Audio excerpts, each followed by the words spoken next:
I guess we're all set. Everyone, thank you all for being with us tonight for the third of our virtual programs exploring the history of our amazing town. We're here this time to discover how the arrival of the railroad in 1892 acted as such a vital event in the development of Charlevoix. Because when the train finally did chug in, from that moment the town began to experience a radical transformation that left some residents bewildered and others ecstatic. Excuse me for a second. And here's how it transpired. Water, water everywhere. The settlement, once known as Pine River, was doubly blessed with first access to the riches of the interior of northwest Lower Michigan on one side here via Pine Lake, called Lake Charlevoix since 1926. Pine Lake acted as a funnel. The settlement acted as the tip of the funnel through which tons of natural wealth had, for over 2 decades prior to 1892, poured out to the Lake Michigan maritime lanes a few miles to the west. Our second blessing was our proximity to that water with its rich, immense fisheries. These and other smaller waterways constituted our survival, our connection to the world, the network of our veins and arteries and our very blood. But there was one major problem called winter. Much more severe than they are now, winters could freeze our waterways for up to 1/3 of the year. Nothing could get in or out except by foot, horse, or stagecoach. The town's food supply might run dangerously low, yet there didn't seem to be much concern about trying to get a railroad into town. Petoskey, our neighbor to the east, got theirs in 1873. Boyne City and East Jordan, at the two ends of Pine Lake, at least had rails serving their lumber industries, if not full-blown passenger service at the time. Charlevoix had nothing. Why not? We don't know. Not even this, and convinced many that it was time to join the modern world. We'd always managed to get by, so why change? How late could this condition last? In this case, May 10, 1923. A year prior to Petoskey's 1873 good fortune, Charlevoix's closest connection to Hills was Traverse City. The Grand Rapids and Indiana Railroad reached that town. Other than in winter, this allowed mail passengers to finish the 50-mile journey to Charlevoix by passenger steamer, such as this, or stagecoach. How to keep the state's rails laid years ago operative as its forests began to be stripped of timber. The concepts of tourism and resorts began to enter the picture. The GRNI initiated the fishing line north from Cincinnati, which here shows that Charlevoix has really made its name felt. See how we have muscled our way into the head of the line? But there's an anomaly at work in the fine print. The direct route from the south to the famous resorts of northern Michigan. Direct route my foot. Charlevoix, like some of the other destinations, is nowhere near the railroad line. Charlevoix at the arrow is not even on the sketchy map. We just were, by a reputation that apparently made us number one. So how did fishermen and others get here? From Boyne Falls, passengers took a stagecoach 7 miles to Boyne City, where they boarded a boat, sometimes the locally based Gazelle, for the trip down Lake Charlevoix. Or they could continue to Petoskey to catch a steamer there, like the Thomas Bryant. Only 15.5 miles to the nearest railroad connection, a case of so near yet so far, for another 19 years. In truth, it was the railroad that came to us without even our having to ask. In 1887, newspaper articles began to appear regarding a Detroit, Charlevoix, and Escanaba Railroad being formed. It would run up central Michigan to Charlevoix via East Jordan, then continue by railroad car ferry via the thin blue line to Escanaba, way off to the left in the Upper Peninsula. This would facilitate the faster transport of Lake Superior region iron and copper ore from there to Detroit and Cleveland. Charlevoix was destined to blossom into a major port overnight. The only thing I can figure is that the terminus would have to be built on the Lake Michigan shore west from the present hospital, certainly not downtown. However, nothing came of the idea. A railroad did finally arrive, and its journey here was anything but smooth sailing.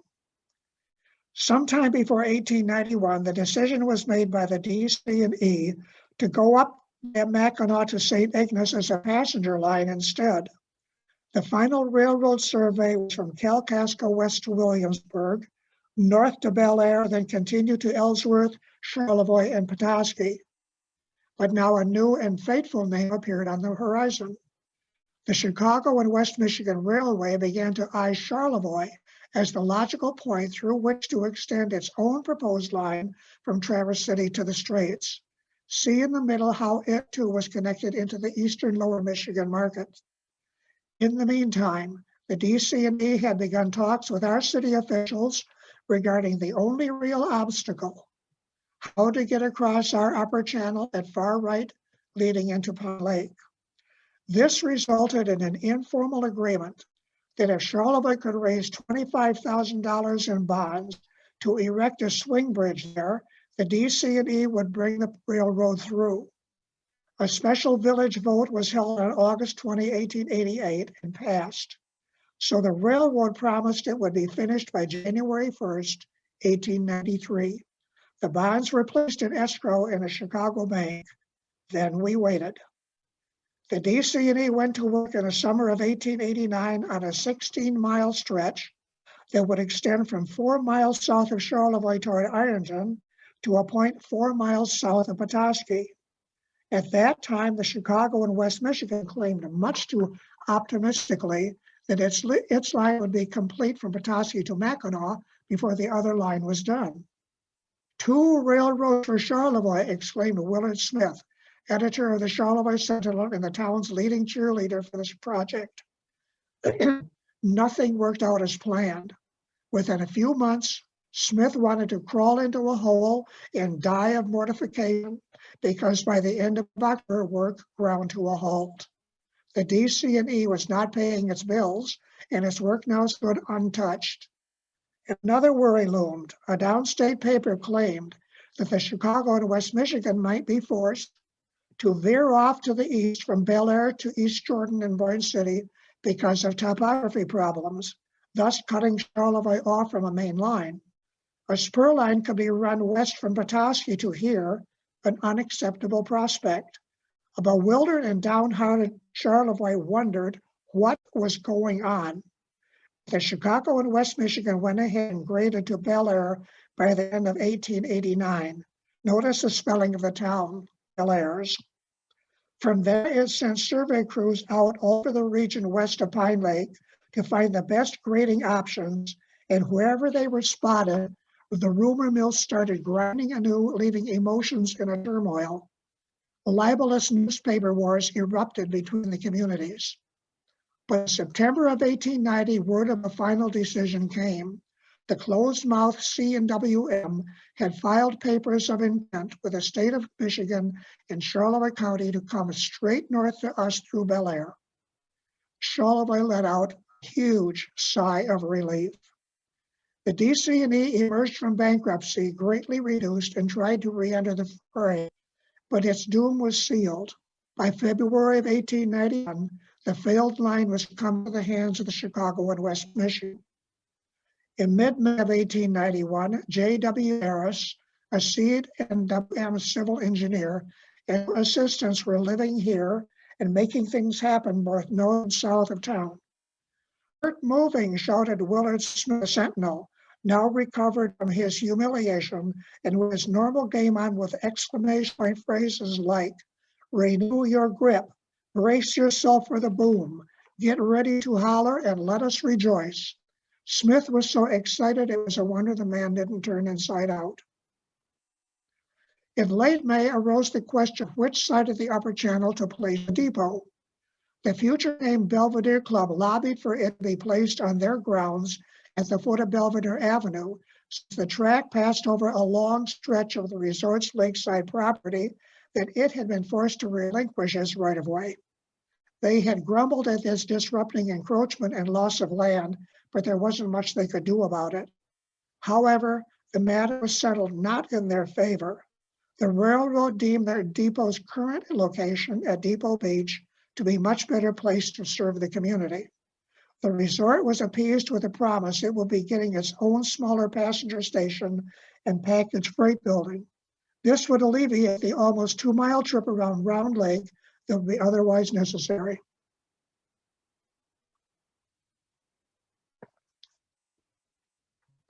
In August came word that iron was being tied to wood outside Traverse City, and the company would be building its Great Pine Lake dock, reported to be 194 feet long by 40 feet wide. Where was it? Extended from the little point that is still there today on the north side of Depot Beach. A spur would curve up there to meet the main line. Soon the first 441 tons of rail arrived from Chicago for the line to Petoskey even before the dock was finished. On September 25, 1891, the Westover, seen here during the dock construction, and 2 other barges delivered the rest of the rails, totaling 1,750 tons. Quote, "That's what we have in Charlevoix," quotes Smith in the Sentinel, "the iron sinews of commerce." The previous Saturday, Charlevoix was treated to the sight of 2 huge scows being hauled up the channel from Lake Michigan. One scow held 12 flat cars. The second, 2 more flat cars, and the incongruous sight of a construction locomotive. Astonished Charlevoixans lined the channel and Round Lake waterfront to lustily cheer them on their way out to the new dock. Those are future rail ties in the Depot Beach water. Late Monday, the engine rolled off under its own power and came to rest on the siding. At this exact time, a stubborn David Ward determined that he would reach Charlevoix also and began to lay tracks up from East Jordan, the black line curving left out of East Jordan along the bottom of the South Arm. Detroit millionaire Ward desperately wanted in on what everyone knew would be a coming resort boom. The Chicago and West Michigan leapt into action to head him off by announcing it intended to lay tracks south to Ironton on already established right-of-way. That was all it took. The C&WM stopped Ward literally in his tracks, just 1.5 miles northwest of East Jordan. You can see the termination of the track at the top left corner beside the M66 highway. Now Willard Smith went into overdrive. In the last week of October 1891, reported, quote, "The signal scribe," meaning himself, occupied the form seat of engine number 105, Sunday morning in a run up to the front, heading toward Petoskey. It seemed like a dream to be shooting by objects so familiar, objects by which these many winters we have been dragged through mud and snowdrifts. Even 15 miles an hour beats the covered stage. Tonight, the steel will be laid to within 3 miles of Petoskey and in sight of its domes and minarets. Well, sorta, but that was Willard boiling over with anticipation, worse than a kid on Christmas Eve. Within a month, rails began to come north from Williamsburg near Traverse City, and the foundation of the depot's 50,000-gallon water tank, which stood a few yards from the depot's north portico, was laid. The completed circular tank appears just to the right of the turret. Then the day everyone had been waiting for arrived. On Thursday, December 10, 1891, the rails were laid into Petoskey. Finishing touches were applied over the next few weeks, and phase 1 was practically finished. In late January, the contract was awarded for the 24 by 80 foot freight depot at left toward the end of the Depot Beach Municipal Parking Lot, completed by the end of April. Here's a close-up of how at right it related to the main depot and the spur line situated immediately below the road that now curves to the right in the picture into the C&O Club. Final preparation for the railroad began. While in mid-May, materials for the bridge itself would come into Petoskey to be transshipped to Charlevoix over the new line. Where was this abutment? It supported the elevated tracks on the north side of the upper channel where they met the closed bridge, and is still there, as those of you who are mariners well know. On May 9 through 11, the rails came through Ellsworth. By May 20, they were 4 miles from Charlevoix, from where the town could hear the construction locomotives whistle. The Charlevoix Lumber Company, today the Edgewater Inn by the bridge, delivered material for the depot construction, and Willard Smith provided a foretaste of what to expect. The huge circular central gear for turning the bridge was placed on its new cement foundation in the channel. The bridge started to take shape and went up fast, like a big erector set design, where it held thousands of people in thrall for the next 91 years and changed the waterscape of the upper channel. At the same time, the rails had made it into town, and here are being laid with a swing derrick in front of the Belvedere Club, just as the first seasonal members were arriving. Imagine how the resorters must have reacted at finding this on their doorstep on what was once their land. You can see between the ties and under the rails, that is where ballasting would take place. The painstaking foot by foot, highly labor-intensive hand placement of rock and gravel finishing touches. A ballasting gang that varied between 160 and 200 men was reported to be working 16-hour days from Ellsworth northward. Here is what ballasters did with the stone, packing it under, between, and around the ties and rails to stabilize the roadbed, facilitate drainage, and prevent foliage from growing. Charlevoix Sentinel, June 1st, 1892. The steel all down. The iron horse creeps in. A continuous line of steel now connects Charlevoix to the rest of the world. Charlevoix is in touch with the outside and has felt the pulse throbs conveyed to us through the iron sinews of commerce, unquote. The latter phrase apparently one of Smith's favorite descriptives. At 4 o'clock, last rail was laid, he wrote, which what is happening here, and also the quote of the depot is up. The bridge was swung manually like this for the first time on June 4th and pronounced almost ready for traffic. It only lacked its own rails, which were installed on the 10th. The ballasters were scheduled to finish by June 15th. Ballasting had already been completed from the channel to Petoskey, on which a test run was now made that reached 60 miles an hour in spots. Petoskey would soon be 25 minutes away. Only 11 days to go while the finishing touches were applied. Thus it happened on June 26, Sunday, received not quite the reception of all the anticipatory buildup you'd think would warrant. Smith later explained that had it not been the day of the Lord, the crowd would have roared its greetings and been heard all the way down Lake Charlevoix to Petoskey. Notice how the first schedule is printed at the very top to be in effect on arrival day in northern Michigan. You could get on the train in Chicago at 5:25 p.m., ride for 13 and a half hours, be at the Belvedere at 6:58 in the morning, and at the main depot 2 minutes later. Repeated in reverse on Sunday night, the train would have you back to work on time Monday morning. The era of weekend commute, such an important cultural game changer, had begun for us overnight and is still going strong by cars and airplane. Engine 161, pulling 3 coaches and a baggage car, arrived over brand new rails from the south at 2:30, 10 minutes ahead of the announced arrival time.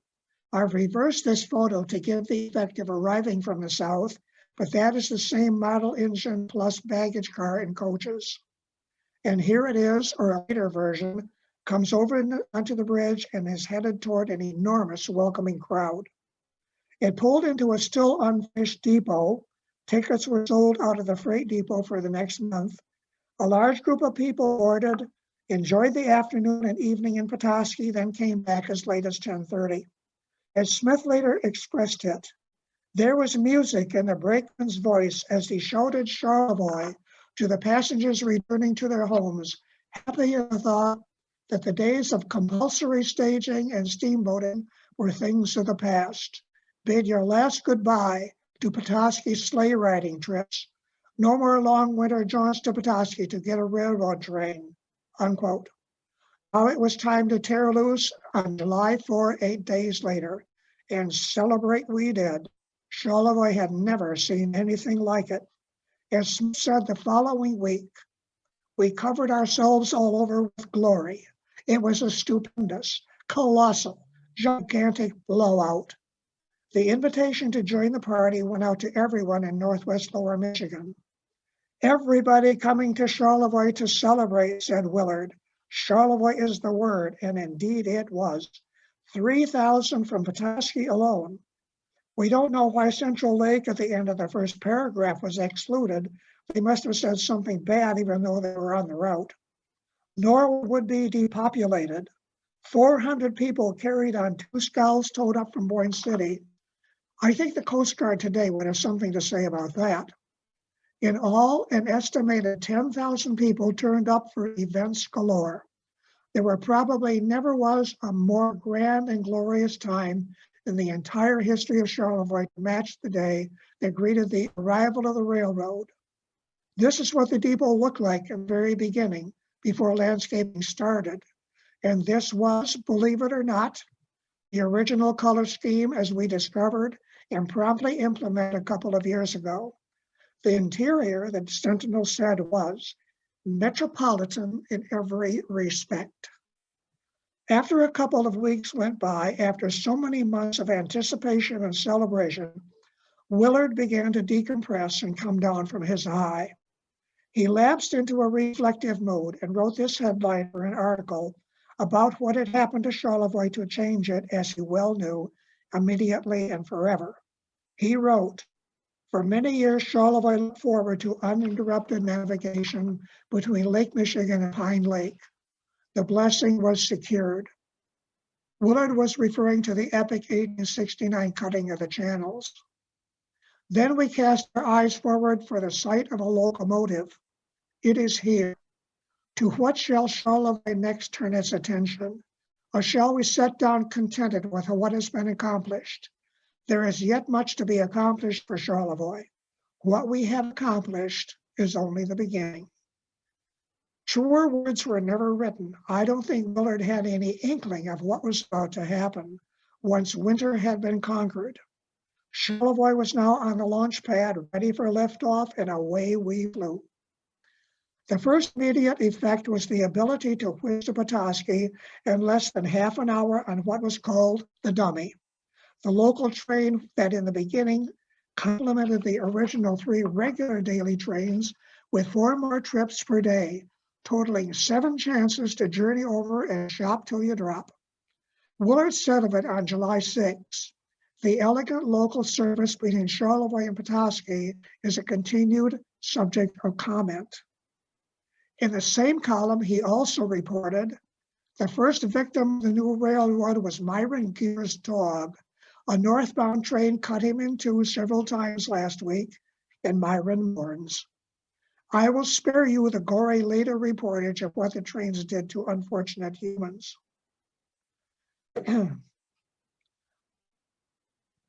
I love this close-up of the dummy coach. Look how, in its infinite wisdom, the C&WM made the Charlevoix the Beautiful font so much more prominent than Petoskey and Bayview. I wonder what the people of Charlevoix thought of this Charlevoix nose thumbing every time the dummy pulled in. Need we say more? The dummy also went as far south as Bel Air, including a stop in Snowflake, wherever that was. The service, which later peaked at 10 trips per day for the dummy alone, was discontinued in the early 1920s. Horse-drawn wagons for the transport of passengers, luggage, and freight has served the docks for a long time on the west side of Round Lake, but now this business really blossomed. There's our first depot horse taxi service, with a view of what is now the Historical Society's parking lot. When the train pulled away, You can see out in the Depot Beach lawn the letters of Charlevoix greeting trains by way of inlaid stones painted white. They didn't last long because of the elements and vandalism. I had to include this classic Americana of the Prosser family, dray and bag service. Look at the composition, like something artist Grant Woodward might produce. I don't know where in Charlevoix this was taken. When East Dixon and the hill portion of Chicago Avenue leading to the depot were paved 20 years later, the pavement was scored into embossed rectangles so horses could get a purchase on them to help prevent skidding and slipping. Here they are at the top of the hill near the Inn Hotel.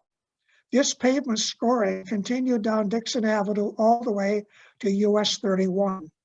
3 sections of it have been preserved and were recently laid in the margin grass beside Chicago Avenue, where it turns into the depot and beach area in front of the depot.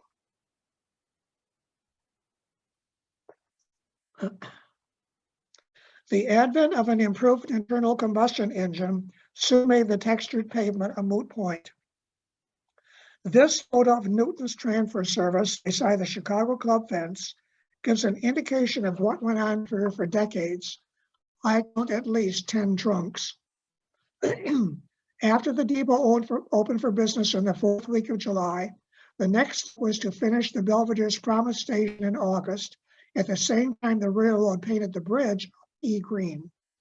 For almost 2 months, the resort had to make do with this inconvenient little open-air platform with stairs at right just to the south of the channel, which created a bit of a difficult luggage schlep across bare sandy ground to reach a cottage on the resort's hotel. What the resort received was a plain little one-story building just before the summer season ended. When I first saw photos of it, I wondered why the resort needed all that platform space under the portico and beyond, but later read that indeed there were times when this area was packed, especially during Saturday morning arrivals and for Sunday evening departures. A bustling hive of Belvedere summer activity for the next 39 years. And now a quick overview of how the railroad changed almost the entire fabric and life of Charlevoix. Seed producer Dexter M. Ferry of Detroit immediately constructed a factory here to take advantage of northern Michigan's fertile farms. He began building in 1892 south of the Belvedere Resort beside Lake Charlevoix. By 1893, the building was ready to go. Much of the produce coming in by boat, tons of seeds leaving by rails beside the building by the train car load. Ferry provided employment for nearly 50 local pea-picking women, plus a male crew. The structure was soon built larger. More locals were employed, and the business lasted until the 1920s, when Ferry pulled out to return to company headquarters downstate in Rochester. Ice cutting had been going on commercially here since the 1870s, but only when Lake Michigan was free of ice could the harvest be taken out by schooner.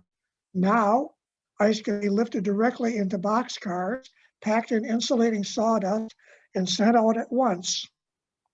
A boon to the expanding railroad system that was one of the ice industry's biggest customers. Another industry that the railroad brought in was the sugar beet factory, built 1902-03, next to what is now Ferry Beach, where Irish Boat Shop is located. It employed around 200 men in the full season, 50 to 70 in the off season. You can see how it took advantage of the tracks, but the business was not profitable and closed down after only 9 years. Also, during the first decade of the 20th century, a cement plant went up on South Point, and by 1913 was employing 125 men and sending out between 25 to 35 train carloads of cement every day before it went into receivership in 1917 and was out of business by the early 1920s. But the legacy and impact this first cement plant left us was the railroad bed that ran across the landscape from far top left to connect with the main line at far right. That rail bed has formed much of the foundation for our recent Rails to Trails wheelway and hiking path out to Lake Michigan's Bells Bay. At the yellow trail marker sign south of the former Kmart, you can see where the old tracks would have crossed M66. Another industry impacted in a huge way was fishing, long a mainstay of our economy. The Booth Fishing Company of Chicago had established its northern Michigan subsidiary at Petoskey, with a branch in Charlevoix whose dock on Round Lake's North Shore is seen here. By 1908, Booth realized that our town was a more efficient port from which to ship out its product by both sail and rail, since Petoskey doesn't have that good a waterfront.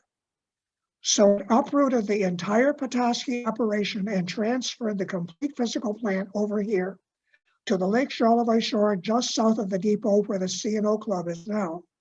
Charlevoix already enjoyed ample fish storage facilities.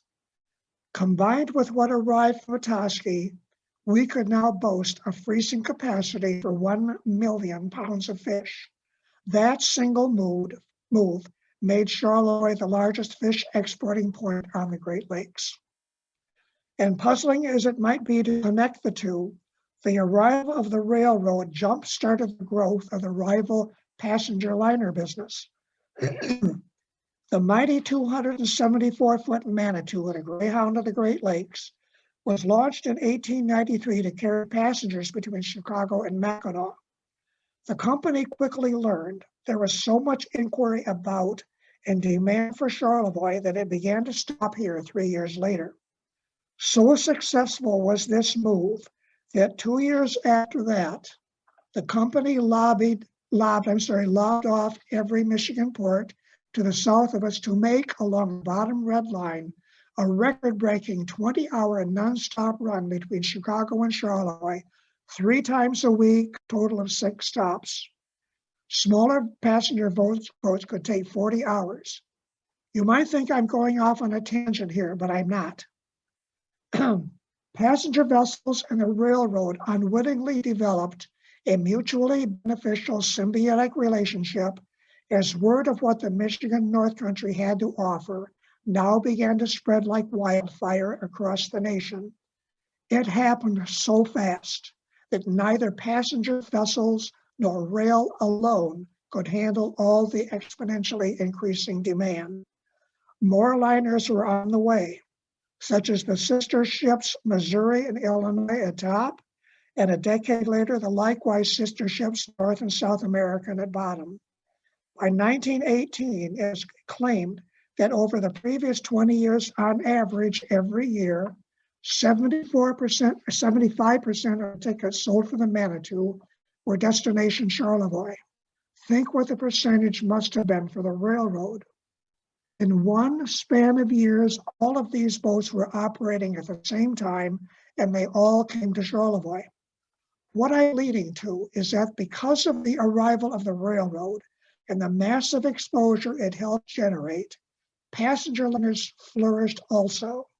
We grew so much in popularity so quickly that the Pere Marquette Railroad, which had been created out of Chicago and West Michigan and 2 other lines in 1899, and extended further across the Great Lakes region than the Chicago and West Michigan ever did, all the way to Virginia, further increased our reach and our renown. In 1911, the Pere Marquette dubbed us the Queen of the Northern Resort Country in its newspaper ads for the Chicago market and beyond. Look at those words closely. Do you see any of the other dozen or so destinations on the entire Pere Marquette summer sleeper route north of Chicago mentioned in this ad? Traverse City? Petoskey? No. Only sleeping car service to Charlevoix. All of Chicago, which then supported 10 newspapers that circulated throughout the Midwest and reached millions of eyes, knew about Charlevoix. That is how important we once were. Yes, the railroad had a big hotel here called the Inn to fill. The Inn could pretty much take care of itself. The word Charlevoix is what grabs and holds the eye in this ad, giving us a reputation that has never diminished. So, where did we put all these people? The 40-room Belvedere Resort Hotel, built in 1887, was already bursting at the seams by 1892. It underwent 2 expansions over a decade until it reached this final size of 84 rooms in 1902 with a nationwide name recognition factor. The C&WN built its own mighty inn for railroad passengers on the terrace above the depot at the end of East Dixon. Opened in 1898, the wonder of the age at 250 rooms, capable of sleeping an initially claimed 800 people, was second in size in Michigan, only to the Grand Hotel on Mackinac Island. Downtown at the corner of Antrim Street, the 50-room year-round Hotel Elston also opened in 1898. It's now the site of Olson's Plaza. What would really put the seal on our reputation was the, at first, 15-room beach hotel at the far end of West Dixon Avenue, started in 1899. By 1905, it doubled to 30 rooms. The year before this, on June 26, 1904, the Pierre Marquette instituted what became one of the most important train routes in the country, the pride of the company, aptly named the Resort Special, that ran annually for 3 months in the summer out of Chicago and Detroit. It became almost as renowned as the Transcontinental 20th Century Limited. A mighty fine train it was indeed. How big could this train be? Here it is at the Belvedere Depot, probably with only half of its true size showing in the photo. An ordinary Resort Special was so long that when it came across the channel from the south, the engineer brought the locomotive up to the freight depot or beyond and unloaded the front coaches. When that was done, he pulled forward far enough to unload the rear half. Over the winter of 1914-15, a small army of men took the beach hotel further west and down 7 stories to the shoreline for close to 200 rooms, a real upscale act and the tallest building in Charlevoix. The new beach and the inn alone between them offered over 400 rooms. Add in the rest of the town's several hotels, plus rooming and boarding houses, plus rooms in private homes, and we had close to 1,000 units available to rent in Charlevoix, almost 3 times what we have today. Again, because of the railroad. Think of what that meant for employment across the entire gamut of all the industries that came here after 1892. Charlevoix, for a short time, became a very wealthy town. But it was during these glory years that the seeds for diminishment, the worm in the apple, had been planted. At the time, hardly anybody expected it would ever end, but it did, thanks to Henry Ford and others.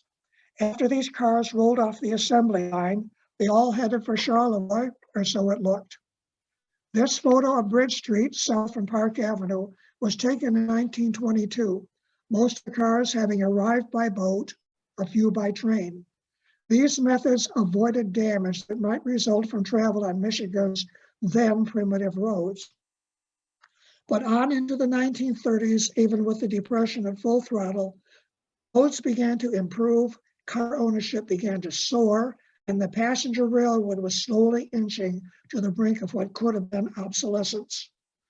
The automobiles, a newer freedom hit the land, this time the increasing ability to travel wherever and whenever one chose from one's own doorstep, without the limitations of a timetable. And a newer usage of the word tourism, reflecting a different mindset, began to appear in the language. The Belvedere Depot mysteriously burned late at night in August of 1931. Plans for a replacement were drawn up the next year, but probably under the influence of the Depression, that never happened. First to feel the effects of a new era was the inn, not so much by the Depression, but by the fact it had virtually no provision for extensive parking. Built by the railroad for passengers of the railroad, whose numbers were decreasing as former riders switched to the automobile, now it had to face the consequences of no room available to expand.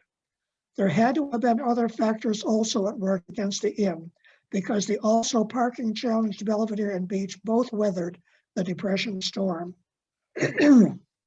Not even the construction of a 50-car garage a few blocks away in 1922 on Cherry Street helped.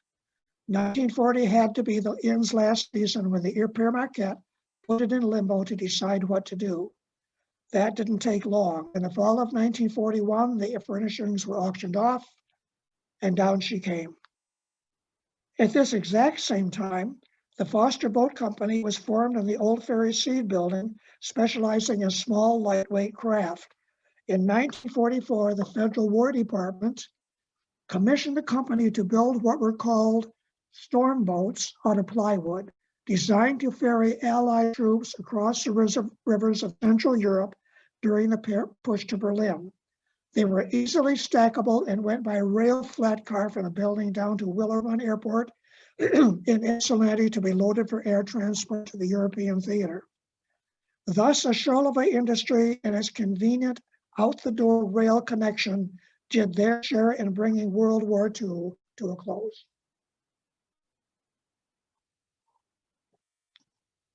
After the war, passenger ridership increased with the return of non-occupying troops and as the country rearranged itself back to a peacetime footing. The resort special had been canceled from 1943 to 45, was brought back into service in 46, but by 1948, the 3-day-a-week Detroit line became unprofitable at the end of the next year, which saw the Chicago line later cut back to a weekend service only. The last resort special ran on September 4, 1957, the same year that Dodge came to town to feature our depot in a nationwide ad campaign that ran exclusively in Life magazine. This swept-wing model was so popular that one sold every 45 seconds. Now it was Charlevoix's turn to impact an industry, the world of advertising. This layout was reported to have revolutionized future ad design in that it was allegedly the first to appear without graphics on the image and eliminated a top headline to focus only on the picture. 1957 was a sandwich year for the railroad in that it became between momentous double whammies that would almost kill rail passenger travel. The first was President Eisenhower's creation of the interstate highway system in 1956 that was destined to spread its tentacles everywhere, and of which CBS newsman Charles Kuralt said, "Thanks to the interstate highway system, it is now possible to travel across the country from coast to coast without seeing anything." 2 years later, in 1958, a nail was tapped into the coffin lid for the final hammering. That was the introduction to the Boeing 707 by Pan American Airlines that lofted the jet travel industry into the stratosphere and left passenger railroads in the dust, as the world now began to take off for everywhere other than having people sit on a hotel porch. 2 years after that, the badly aging, unmodernized Belvedere Hotel suffered the agony of defeat and threw in the towel. The end for Charlevoix's train passengers came a short 2 years after that, when the Chesapeake, Ohio line, which had taken control of the Père Marquette in 1929, then merged with the name takeover in 1947, left Charlevoix with its last passenger on Saturday, September 1st, 1962, not even awaiting for the Labor Day outflow. By this time, the freight depot was in terrible, even dangerous disrepair, and all freight service was moved into the passenger depot. Freight hung on for almost 20 more years, only once or twice a week at the end. 5 years after the last passenger left Charlevoix, it was time for the now abandoned and decrepit beach hotel to go also, in a spectacular day-and-a-half fire that ignited during demolition. Finally, the time arrived for freight to end, having lost much of the battle to trucks and the now vastly extended interstate highway system. The last train pulled out on February 1982. I couldn't find any mention of the fact in the Charlevoix Couriers from around that date. It just simply disappeared. After sometimes angry protestations from a vocal few that the railroad bridge should and could be saved, the realization hit that restoration, maintenance, and insurance costs would be astronomical. So the bridge came out in 1983, leaving only the south trestle and right to be removed later. Around this time, determined Belvedere Resort went to court to fight a battle to get its land back and succeeded. An attempt was made to restore connection with Petoskey, which terminated at the depot. You can see the weeds growing within the tracks ahead of the engine, but that didn't last long. In 1990, the badly rusted rails vanished. Here, an idea of where they once came from lay and led to.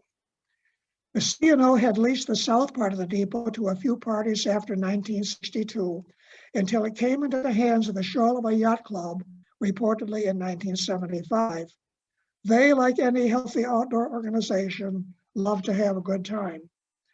After too many years of late into the evening noise, this became too much for Bob Pugh, head of the Steelcase Furniture Company in Grand Rapids, who had built his summer home on the terrace above. So Bob bought the depot property from a company that had bought it from the C&O. Known for his philanthropy and wishing to rid himself of this burden, Bob donated everything to the Charlevoix Historical Society at 2:30 p.m. on June 26, 1992, 100 years to the minute from the arrival of the first train. Society President Louis Edwards is shown accepting the transfer. In the middle of a years-long major renovation, in 1995, the depot was placed on both the national and state registers of historic places. In 2001, the Charlevoix Area Garden Club approached the society with an idea. The empty West Lawn area had long been looking scruffy and had never been utilized for anything significant. So how about installing formal gardens? We said, sounds like a plan. So the Garden Club transformed a bare patch into one of the most serene and beautiful showplaces of Charlevoix. The view through the portico provides one of the most breathtaking views in Michigan. So there you have it, this wonderfully preserved singular legacy of our railroad history, protected since 2005 in its own historic district, the first in Charlevoix, where we host many activities with availability to area nonprofits for meetings, receptions, and other events, and also available to those who join the Historical Society at a patronage level for any number of purposes. The feedback has been smashing regarding the opportunities we're able to provide. We keep her busy. That's what keeps her young, looking as good today with a lot of continuous tender loving care as the day she went into service 129 years ago. So whenever you go down to the depot, if you stop for a moment, use your imagination and listen carefully, you may be able to hear the echo of the long silenced whistle that once passed this way. For those of you interested in more history of the railroad, this booklet is available at the Museum at Harsha House store or online. I hope you enjoyed the program. Thank you all so much for tuning in.